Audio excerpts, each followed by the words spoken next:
दर्शक हो, आता पाहणार आहोत एक सविस्तर बातमी।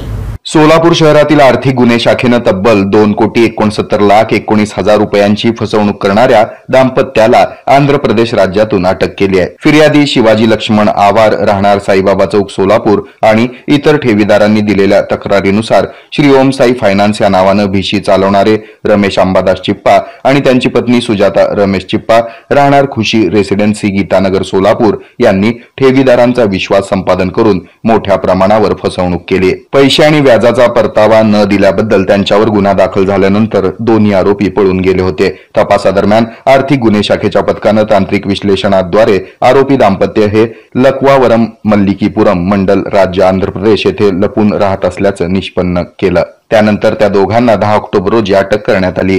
ही कामगिरी उपपोलीस आयुक्त डॉक्टर अश्विनी पाटील, सहाय्यक पोलीस आयुक्त राजन माने, वरिष्ठ पोलीस निरीक्षक अजित लकडे यांच्या मार्गदर्शनाखाली सहाय्यक पोलीस निरीक्षक जीवन निरगुडे आणि त्यांच्या पथकानं पार पाडली। या पथकामध्ये सहाय्यक फौजदार अंबादास चव्हाण, पोलीस हवालदार पिंटू जाधव, महिला पोलीस हवालदार रेश्मा वाकडे, पोलीस शिपाई तौसिफ खान पठाण, महिला पोलीस शिपाई रुपाली काकरे तसंच सायबर पोलीस ठाण्याचे पोलीस हवालदार मच्छिंद्र राठोड आणि प्रकाश गायकवाड यांचा समावेश होता।